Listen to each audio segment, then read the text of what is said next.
예, 안녕하십니까. 언제나 그 신문에 또 좋은 내용과 좋은 기사 내용을 읽어주는 남자, 유튜브 장두식 작가입니다.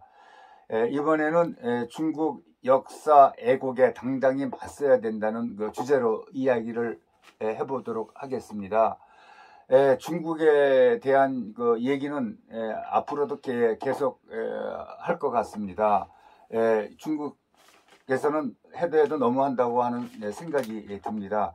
그러면은 여기 신문에 난 기사를 차분하게 제가 천천히 읽어보겠습니다.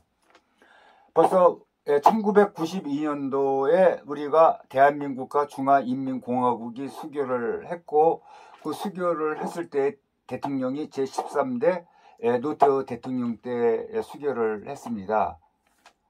자, 한중 수교 30주년을 계기로 중국 국가박물관이 지난 7월달 베이징에서 개막한 고대 청동기 유물전에서 한국사 관련 연표 중 고구려와 발해를 제해 논란을 빚어지자 중국 측이 한국사 연표를 철거한 일이 발생을 한 적이 있습니다.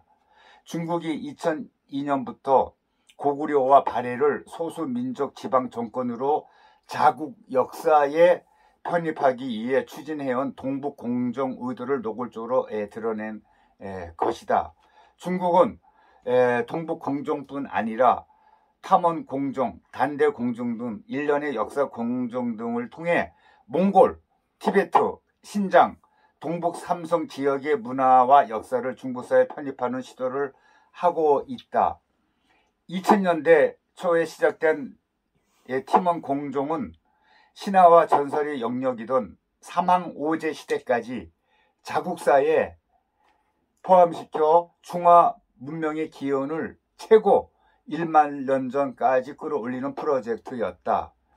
1990년대 중반 시행한 단대공정도 기록이 불분명한 고대 하나라, 은나라, 주나라까지 역사적 연대를 확대하는 게 목표였다. 중국은 또 항하 문명보다 빠른 요하 문명을 자국사로 윤색해 중국 문명의 뿌리로 규정하고 있다. 이렇게 또 기사 내용이 또 실려 있고, 중국의 역사가 애국이나 날조의 밑바닥에는 뭐가 있겠습니까? 중국이 천하의 중심이고 주변국은 모두 들러리로 동이, 서용, 남만, 북쪽, 오랑캐라는 중화사상과 역사 패권주의가 존재하고 있다. 한국은 중국에 조공을 바치고 책봉을 받았던 속국이라는 인식이 머릿속에 아주 박혀 있다는 것입니다. 그래서 중국은 예부터 고조선이나 부유, 고구려 같은 한국사의 고대 국가들을 자기 나라의 일부라고 생각을 했을까요? 근데 그렇지는 않았죠.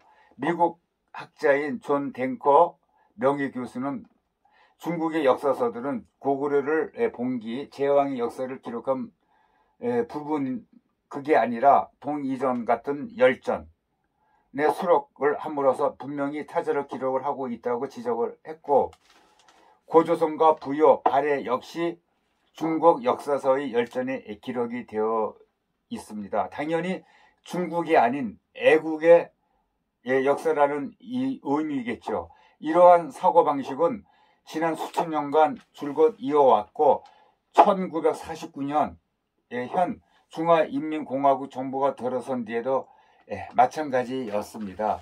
전에는 고구려나 발해라든지 그런 고조선을 인정을 했습니다. 근데 요즘에 와서는 동북공정을 하면서부터 역사의 애국이나 날조를 많이 하고 있고, 이것을 우리나라에서는 지금 현재 방관하고 있는 실정이라고 볼 수가 있습니다. 또 이어서 조금 더 신문기사 내용을 읽어보겠습니다. 2003년 중국의 동북공정 소식이 알려진 뒤 많은 한국인은 크게 놀라면서 중국의 역사 애국을 규탄을 또 했습니다. 이것이 한중 사이에서 애교적 문제가 되자 2004년 한국과 중국 정부는 고구려서 문제에 정치적으로 개입하지 않겠다는 구두로 합의를 했습니다. 서류로 합의 안 하고 말로만 합의를 한 것 같습니다.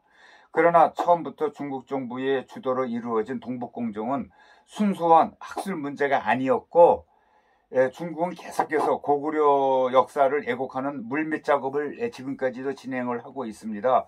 동북공정이 공식적으로 끝난 2007년 이후에도 지린성 사해과학원은 10년 동안 고구려사 애곡 작업을 이어갔다고 합니다.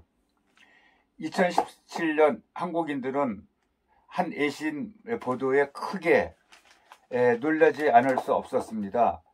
미국의 도널드 트럼프 대통령이 중국의 시진핑 국가주석과 회담을 한 뒤에 시진핑 주석이 한국은 역사적으로 중국의 일부라고 하더라고 말을 했던 것입니다. 이를 두고 한 한국 학자는 중국의 한국 역사 침탈이 굳히기 단계에 들어간 결과라고 이렇게 결정을 짓고 말을 했습니다.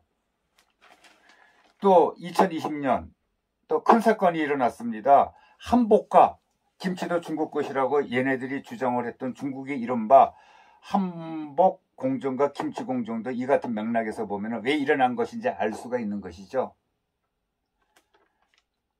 한국사 전체가 중국사의 일부라고 본다면 한복이나 김치 같은 한국 문화도 중국 문화 중 하나라고 말하는 어구천이 없는 일이 일어나게 되는 것인데, 최근 중국의 박물관 연표 애국 사건 역시 이 같은 상황에서 발생한 것입니다.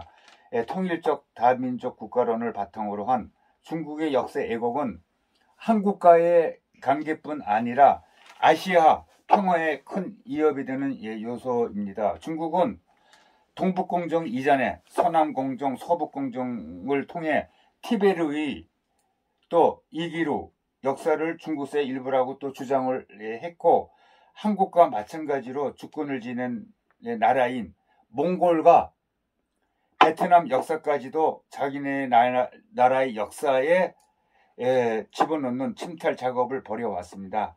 아시아의 대부분을 중국 역사로 만들려고 하는 그런 의도가 계속 드러나고 있습니다. 여러분, 우리나라에서도 참을 만큼 또 참았는데 이것을 그대로 자시하면 안 될 것 같다는 생각이 듭니다. 심지어는 요즘에 잘 나가고 있는 손흥민 축구 선수의 조상도 중국인들은 자기네 아마 조상이라고 한다는 말까지도 이렇게 소문이 돌고 있습니다.